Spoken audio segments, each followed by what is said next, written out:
Let us learn the topic of Python dictionaries. First, introduction to Python dictionaries. A dictionary is an unordered, that means the sequence is not important. Mutable, that means values can change. Collection of key value pairs. Okay, now keys can be unique and immutable. Okay, now values can be of any data type, it can be integer, float, string, boolean, anything. Okay, fast lookups using keys, and then dynamic and flexible. Now, why use dictionaries? So they are used to store and retrieve data efficiently. Fast lookups using keys, that is time complexity is average. Keys act as unique identifiers. They are flexible and can store various data types.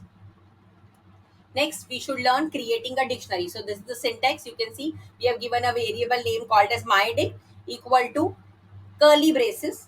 We use curly braces for dictionary, and then you can see everything is in form of key value. Name is the key, value is alias, age is the key, value is 25, and so on. Using dict constructor. What is this constructor going to do? Same thing, it will help you to create a dictionary again in key value format.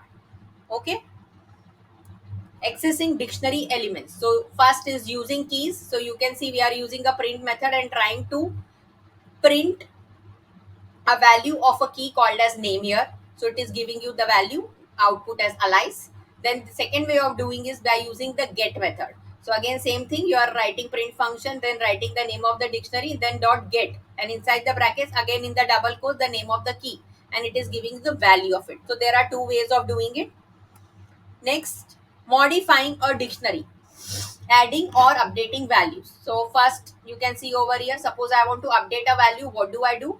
I write the name of the dictionary, the name of the key, and equal to the new value which I want to give, so it will update it.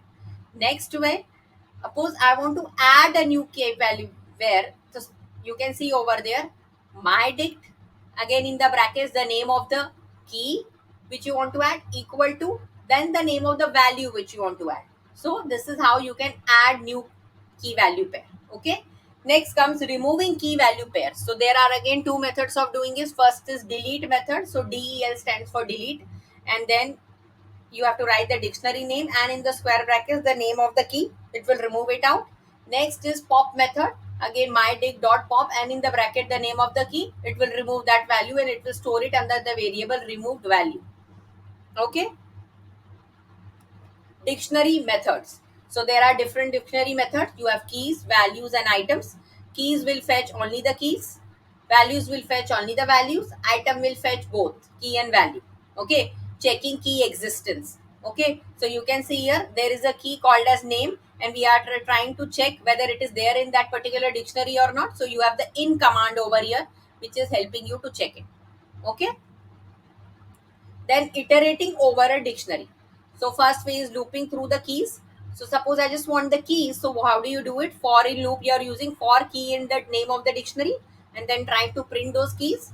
Then second way is looping through key value pairs. I want both key and value both. So how do you do it? For key comma value in mydict dot items. We use item function because item functions hold both key and value, and then we are trying to print it. Okay. Next, dictionary comprehension, creating dictionaries dynamically. So suppose I want to generate squares of numbers between 1 range 1 comma 6. So range 1 comma 6 will do it from 1 to 5. The 6 will not be taken into consideration. Then you can see the output is generated the square for 1, 2, 3, 4, and 5. Okay. Let us summarize. Dictionary store key value pairs. They have fast lookups and modifications. They support advanced techniques like comprehension, nesting, and merging.